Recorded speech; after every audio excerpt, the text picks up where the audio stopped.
Manchester in northern England is a vibrant city with the great outdoors right on its doorstep. The hillsides that surround it funnel rainfall into the urbanised area below, with potentially devastating consequences. Over the past century, its heather-clad moorlands and woods became degraded and lost the capacity to retain excess water. That's why thinking about flood resilience must start here. Additionally, climate projections suggest an increase in average rainfall in the region. Cathy Oldham has been working with numerous partners to plan for emergencies in her role as Chief Resilience Officer for Greater Manchester since 2018. Sometimes when people think about building flood defences, they're thinking about, walls and flood basins and hard-built solutions. But what we're doing a lot of work on is, can we actually work with nature on the hillsides and in that way help to address the flood risk in the city? From initiatives to plant 3 million trees, one for each resident of Greater Manchester, to reintroducing a native moss in degraded peatland, local NGO City of Trees harnesses the power of nature to mitigate risk. At Crompton Moor, we've kind of used a bit of a holistic approach to natural flood management. So we've got leaky dams in combination with riparian planting and sphagnum plug planting as well. So the riparian planting complements leaky dams really nicely because it helps stabilise the banks, stop kind of sediment runoff into the brook. We've been getting people from the local community who can come up and help us kind of build leaky dams, do some sphagnum planting and kind of feel like they can do something proactive to help with the issues of flooding in Greater Manchester. Involving residents in revitalising moorlands as well as more central areas has allowed the city to magnify the impact of its activities and progress faster towards its sustainability goals.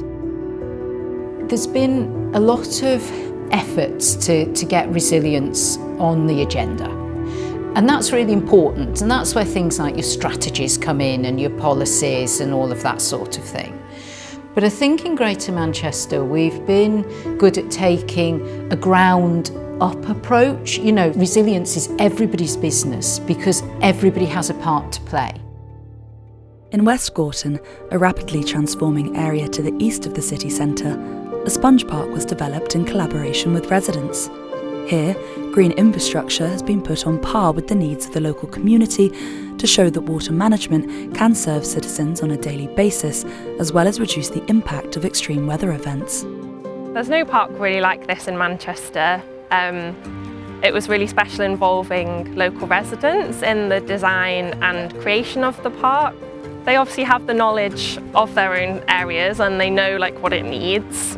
And they'll also be part of taking care of the space longer term, and we need more spaces that are built around the people that live there and cater for their needs and can just be used by them for a long time. Closer to the centre of the city, its industrial past is thrown in sharp relief.